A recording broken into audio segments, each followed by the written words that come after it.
Okay, so I removed the right hand bracket that holds the gun barrel.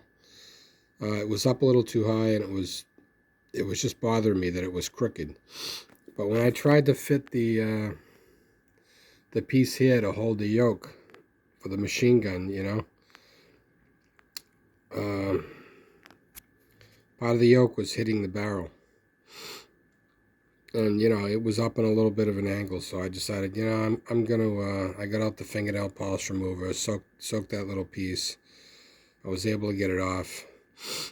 I put more fingernail polish on the, because you can see the super glue I got all around the other one. I soaked the super glue there, and I was able to scrape most of it off with like an X-Acto knife. Because I know if you try to sand it, it won't sand off. You'll end up, having low spots all around it trying to sand it off. So I was able to scrape almost all of it off, and then I sanded it again. And it's funny, like that nail polish remover softened the paint, because like I had sanded this and there was some paint on the bottom here and around the bullet guard there, and it kind of softened it and made it sticky. So I sanded all the paint off, 220, then 400, and but it didn't bother, like that hole I plugged there with the Bondo. It didn't bother, the fingernail polish didn't bother either of those holes that I plugged, fortunately. So now I'm going to try to find the right spot to mount this piece, and if I can get it on there and measure where it ends up being in a good position, I'm going to glue the thing on. And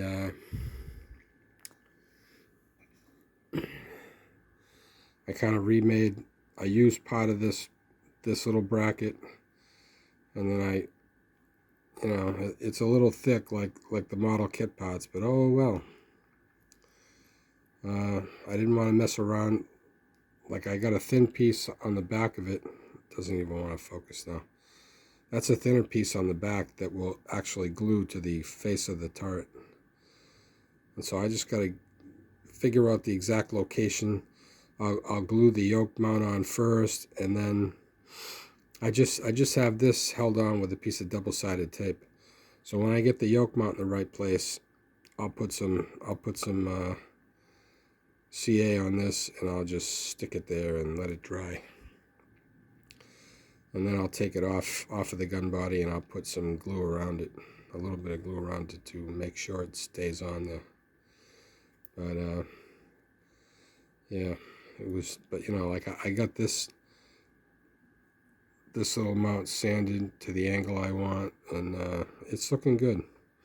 I'm even thinking of drilling that little hole, and I got some really, really tiny screws. I could actually try to make like a little hand knob to lock it on there. I know now I'm getting really nitpicky and crazy, but I'm not going to accurize this whole model. I just want this little modification here to look good. I still have that groove to cut, but I really believe that the groove is going to have to be a little further back. Or maybe it's just that, the piece really has to be on a sharper angle backward, But anyway, I'm going to try to get this finished this morning.